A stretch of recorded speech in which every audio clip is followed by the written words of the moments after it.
না ওয়াহজারহুম, আপনি সতর্ক থাকবেন আইয়াফতিনু কান বা'দে মা আনজালাল্লাহু আলাইক, আল্লাহ যে আইন বিধান আপনার কাছে নাজিল করেছেন এর একটা আইন থেকেও যেন আপনাকে সরিয়ে নিতে না পারে। আল্লাহ বিধান ওই সৌদি আরবে দিয়েছে, আর আইন বিধান থেকে সরিয়ে দিয়ে সব ইহুদি খ্রিস্টানদের খুশি করলো একের পর এক কোরআন আইন সৌদিতে চালু করছে। আর এটা যদি কাফের না হয় কাফের করবে। আমাদের দেশ ইসলামী রাষ্ট্র না, এখানে দায়িত্বে যারা আসছে এদের ওজন আছে। ওখানে ইসলাম রাষ্ট্র সংবিধান কোরআন, তোর কিসের ওজন? তোরে আল্লাহ তেলের খনি দিয়েছে, গ্যাসের খনি দিয়েছে, তোরে আল্লাহ সারা পৃথিবীর লোকদেরকে হজ করা ফরজ করে দিয়েছে কাবা ঘরের জন্য।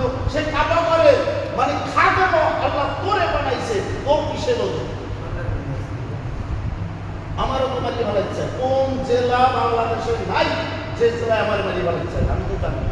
আমার যারা বক্তব্য বলে যে হুজুর আপনারা তো আনতে চাই কিন্তু নিরাপত্তা যদি দিতে না পারি না গেলায়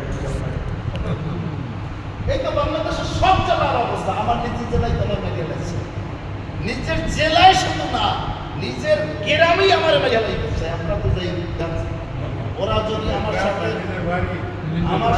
বাড়ি পাশে ওরা যদি আমার সাথে জোরে বলে